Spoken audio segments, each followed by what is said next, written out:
and she cried a lot. She said, where is the justice for my daughter? And sorry. And she asked Hakim she said, I'm an old woman, but until now, all I've been seeing my daughter is suffering from the very first beginning. And I thought when bagi anak saya kahwin dengan dia, I thought they will change my daughter, but they turned my daughter's life into hell.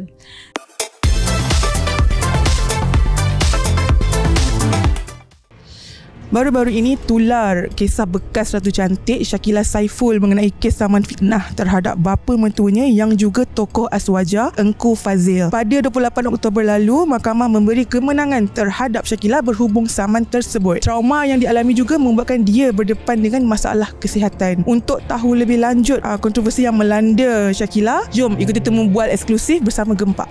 Gempak bersama dengan Shakila yang namanya tular baru-baru ini. Jadi kita sendiri tanyakan kepada Kila, siapa Kila ni sebenarnya dan kenapa dia tular baru-baru ni. Selamat pagi Astro Gempak. Nama saya Shakila, 28 tahun. Saya baru-baru ni, I think kes saya viral baru-baru ni is because of kemenangan kes mahkamah saya. Bukan satu kes tapi 4 kes, dan juga menjadi perhatian ramai kerana ia melibatkan saya, di mana saya daripada industri hiburan dan juga bekas pramugari, lawan dengan seorang tokoh agamawan yang agak terkenal lah. Kan Kila ada buat pendedahan baru-baru ini yang sangat mengejutkan orang ramai kan. So mungkin Kila boleh jelaskan sikit macam mana kekuatan Kila dapat untuk membuat pendedahan tu. Sebenarnya it's not easy for me untuk saya nak buat pendedahan tu, sebab sebelum saya mendedahkan benda tu, memang saya cuba sedaya upaya untuk jaga aib. Before I went that deep, memang saya ada cuba nak reach out to them dan sebagainya, tapi apabila I was ignored for almost like nearly 1 to 2 months,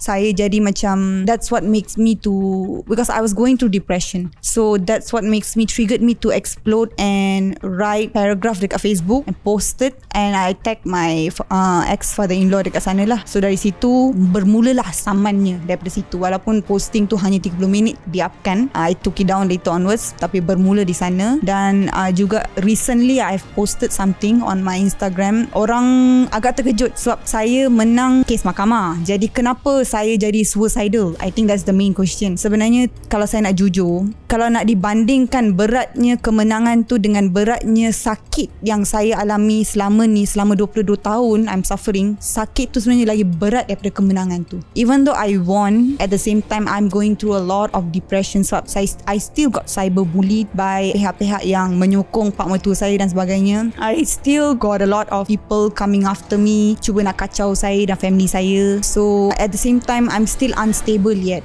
Masih trauma tu masih ada lagi. So at one point it suddenly flicked, and then all my past traumas come one by one. Dia macam flashback, satu demi satu, daripada umur saya 6 tahun sampailah ke 28 tahun. One by one datang flashback.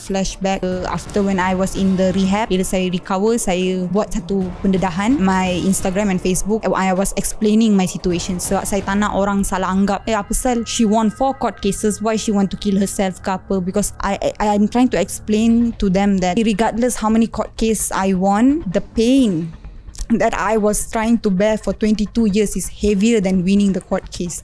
Hubungan Kila dengan family sana kan macam mana sekarang? Saya memang tak contact dengan family sana lagi dah I think more than 2 years we don't keep in touch anymore. Kila tak keberatan kan? Boleh kongsi tak macam pihak sana ada mendakwa yang you ada berniat jahat bila mendedahkan benda-benda macam ni kan? So apa komen you? Saya tak berniat jahat pun. I was simply standing out for the truth, for my rights. Sebab my rights was there, it was taken away from me, and setakat itu je saya mampu nak komen because our case still ongoing. Reaksi keluarga Kila pula macam mana sepanjang tempoh itu? My family was in shock, but at the same time my father was battling cancer lymphoma stage 2, so my father is not well. My mom on the other hand, she's trying to be strong for me even though I know she's very much weak. Jadi family, me, my mom, we suffered a lot. We at one point kan, kita tak tahu dah nak buat apa. We don't know. We really don't know. I still remember when I first received the saman from my in-law, my father-in-law. Saya pernah call Mahkamah Tinggi time tu. Saya cakap, kalau saya tak ada lawyer, boleh tak saya wakil diri? Mahkamah cakap tak boleh. You kena ada lawyer. Sebab kes ni kena lawan dekat mahkamah. Cakap tapi saya tak ada duit. Tak apa. Puan cuba minta bantuan Biro Guaman lah apa. But Biro Guaman, they will never take defamation case lah. Dia ambil general cases. So tapi Alhamdulillah, Allah is always there for me. I managed to find a very good lawyer to carry my case at the end, even though it's very difficult for us at the beginning. Tapi Alhamdulillah, all I can say is semua ni berlaku kerana Allah. So I'm thankful for that. Melalui hari-hari sukar kan, like you cakap berdoa kepada Tuhan kan, apa yang Kila minta kepada Tuhan waktu ketika itu? I still remember during the beginning when I first got the saman, nobody was on my side. I was all alone. Supporters pun memang tak ada, and I had only my mom by my side. So time tu memang setiap kali saya solat, memang saya akan menangis. Saya cuma minta satu je, Allah, please show me the right way, show me the path. You put this task on me, you bestow this task upon me, so don't leave me alone to go through this. Please guide me along. Saya minta itu saja, ulang-ulang, dan dalam tahajud saya pun saya minta itu saja, please guide me along, because I don't know what to do. Jadi benda tu yang saya ulang setiap kali dalam solat saya, and sampai ke hari ni juga I still thank Allah for everything that He's given me, and also to give me the strength to overcome everyday obstacles. Kehilangan 3 anak kan, so macam mana you hadapi benda tu? Soalan ni dia agak berat and it's a bit sensitive for me. It's not easy for, I believe for any mother to lose even one child. First one that I lost was the twins, and then yang itu disebabkan I was persuaded to do an abortion, and I was persuaded by thinking is the right thing to do. And the second one happened during our marriage when I had a miscarriage. Also is connected to the abortion sebab rahim kita tak cukup kuat, dan tambahan pula time tu I having issues with my ex-husband, so stress. So losing 3 child was, I think that was the top of the iceberg for me. Dalam banyak-banyak yang saya pernah lalui 22 tahun ni, that was the tip of the iceberg. And just after the miscarriage, 8 days, 8 hari kemudian suami saya filekan cerai. Saya terima surat cerai itu. So just imagine, by the time I needed my husband the most, he left me at my weakest. So I had to go through, I believe, hell. That was hell for me dekat dunia ni. I was very broken at that time. I think my mom saw how, I was around 60 kg. I dropped all the way to 50 because I was not eating and this and that. I went to severe depression until at one point when I starting to get suicidal. I start to overdose myself and this and that.